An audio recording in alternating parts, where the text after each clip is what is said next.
Welcome to another video of Don't Panic Geocacher. My name is Arjen and I go by Waterfan5 on the geocaching.com website. This is another special episode and it is the continuation of the Going Caching pre-event t-shirt part 1. This is related to the Going Caching mega event and one of the puzzles that they have out there.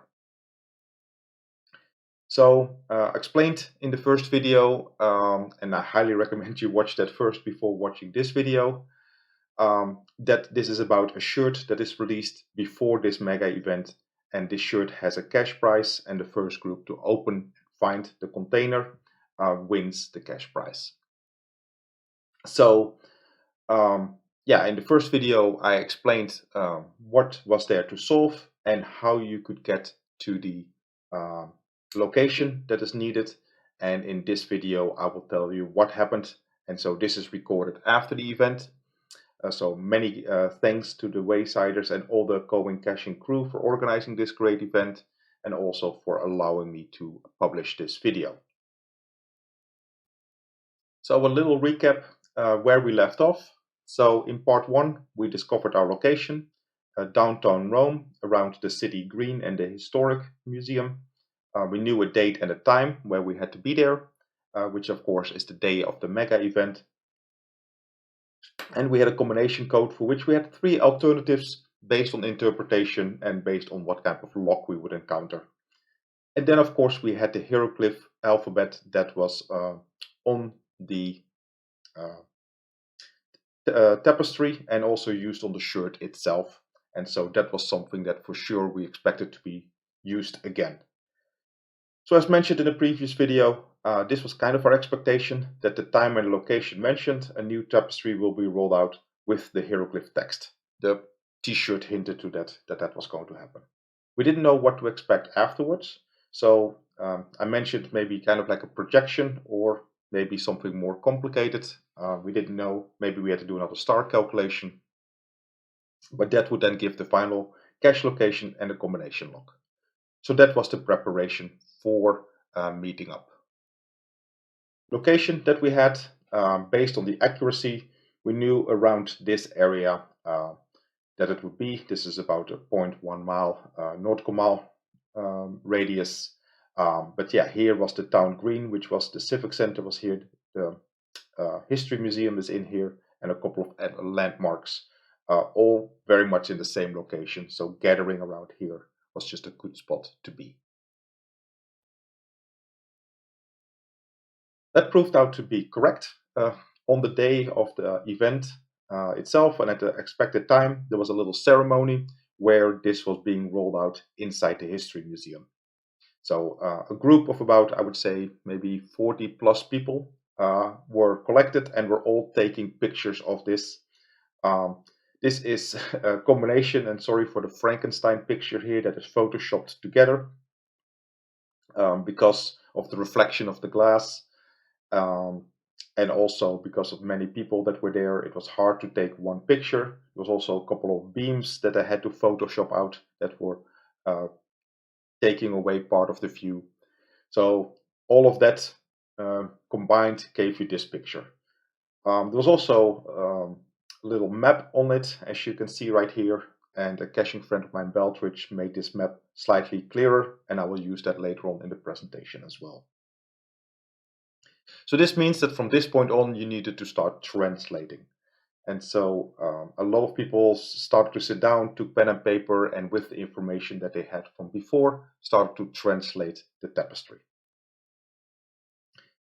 So you had, of course, in the previous video, I talked about all the translations that we had created for the different symbols. And also at the event itself, if you bought one of the packages, you had a booklet, and that booklet gave some of the glyphs away, and it talked about the other glyphs that existed. So with the hieroglyphs being used everywhere, it would allow you to get the complete alphabet again. So now you had to translate the text. And the text was organized very similar like the shirt. Of course, it's phonetics, so you had to phonetic spelling, and you would get all the characters that were there So 16 columns, so you see them right here, A to the left, A to the right. And then this map which says the Great Pyramid at the top. And I will talk about it in a little bit. So no capitals, no punctuation. I see here I use punctuation, but that is just you didn't know that there's no such symbols. So that was all just guessing, where does one sentence begin, where does the next sentence end, and that through several groups for a loop. Of course, now it all looks pretty straightforward, but some of the words were quite tricky to translate, especially in context of what does it say here, where does the sentence end, is what word do I use here, as sometimes there were multiple good alternatives. But if you did that, you got kind of like the following sentences. Behold the constellation of the Great Pyramid. When time began, Anubis placed a black hole inside the pyramid to trap robbers' souls. And then it says, seek fidelity and turn towards the arc of Hydros. Choose the right angle and enter the pyramid. Hydros is half the distance, but not the way. Obstacles and detours abound, but stay the course. Now descend into the black hole. Only at the very depths of despair will you find what you seek and make the escape. So pretty cool stuff. But yeah, what does it mean? Yeah, pretty tricky to figure it all out. Now talking afterwards, it's all pretty clear. But when sitting there and having to decode all this, there was a lot of different interpretations for what this could be and how to interpret this. So this was the little map that was there. And I think the first aha moment that you would have is that once you started translating these, that they were landmarks inside Rome, Georgia. So you see here Kronos at the top. You see here little pyramid, 3 moons. You are here. Fountain of Light, Guardian, Hydros, Arc of Hydros, Fidelity, and Babel. So this formed a complete map of the area. And that's what you had to realize, that the stars were all the different locations. And if you had those locations, it would tell you the pyramid, right? So some of them pretty straightforward. Kronos, clock. Well, there's a big clock tower in Rome. Fountain of Light, the museum. You are here, where we get it. It's right near a fountain, so pretty straightforward. 3 moons. There are a couple of famous moons, but there is also other ways to interpret that. And then Hydros, that was probably one of the more complicated ones. Guardian, there was some discussion about, and Fidelity was really the key that you needed. Once you had Fidelity, you were pretty close to the final solution. So these were the landmarks that were used. The tower, the fountain, the little pyramid, the AT&T building, that was Babel, the firefighter statue with the arch behind it, and then the obelisk that has on one side, on the back side, the word Fidelity. It's hard to see here, but it has the word Fidelity on the back. If you attended the play, this was also mentioned in the play itself. It mentioned that the obelisk had the word Fidelity on it. So that gave you another hint. Now, tricky to do in the field, much easier when you're at home behind a computer and you don't have the pressure of a race to find a cache, is you can make a map of these landmarks. Now, of course, that requires you to have the correct landmarks. As I mentioned, Guardian, there's several other alternatives. This is the police station, but there's also a Romulus and Remus statue where the wolf is the guardian of the children. You see here Fidelity, that was the obelisk with the word Fidelity on it, but there is also a Truist Fidelity Bank in Rome. There is also a federal building that is there. Babel is an AT&T tower, but there is also a news agency that is right around the corner. So several are open for alternatives, and of course, arches of Hydros. There's lots of bridges in Rome, and so there's quite a bit of discussion about what would what be. Funny enough, if it's at the end, for the exact discussions, there were multiple ways to get to the right location, as long as you realized you had to go inside the pyramid. The you are here was especially tricky, since the you are here, unlike all the other words, had no spaces in between you are and here, making it very hard to see that it said you are here. And that fooled a lot of people in what was going on, and were trying to interpret this as something else, sometimes for the better, sometimes for the worse. And then, again, thanks to my friend Beldridge, this nice map with the same locations on there, but you had to follow the instructions of uh, the tapestry that had been rolled out. So seek fidelity, so you see that right here, and then turn towards the Arch of Hydros, right here. So that is that direction. So you turn that way, you look that way, and it says choose the right angle. In this case, that didn't mean go to the right, although it kind of is, but you actually had to go to the left here, but with a 90-degree angle, and that's what the word right is. So if you did that and you did a 90-degree angle and you would go for twice the distance, Hydros is half the distance, but not the way. You go for twice the distance, you would end up at what was Anubis's black hole that was mentioned. Of course, again, very hard to do if you don't have a map in front of you and you have maybe not the exact correct translation of the tapestry because of maybe punctuation. As I mentioned, there was lots of wrong theories out there of how to get into the pyramid. What is the black hole? There's a river here in Rome. Lots of people were looking for tunnels here because it looked like a good way to maybe get underneath. There's tunnels here on the side of Rome, but of course pretty far away from the pyramid. There's other arches at the entrance of Rome. So there's lots of room for misinterpreting what you had to do and where you had to go. But at the end, the cache was found, right? So at the end, it worked out. So if you followed these instructions, you would end up at Anubis's black hole, right? So you had to walk around the building, and then you would end up at black hole. Now, what was this black hole? This was actually the entrance to a parking lot, the top entrance to a parking lot.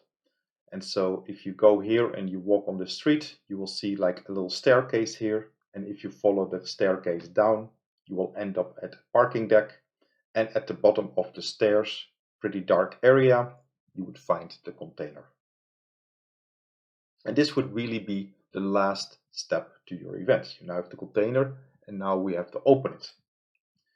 Now, I mentioned in the previous video that there was in the UV light on the envelope would reveal this information, and there was also a little scarab charm. And if you translated the word scarab using these numbers, then you would get one of the options was 418623. If you then put it in the math equation, you would get 325. There was a couple of alternatives based on the scarab, how exactly you would translate it to numbers, but this was one of the 3-digit ones, and that opened the cache container. So if you were the first one, then you would find the first to find certificate, which looks like this. Note that it took the first team 1 hour and 45 minutes to get there, and many wrong terms and wrong suggestions and wrong IDs were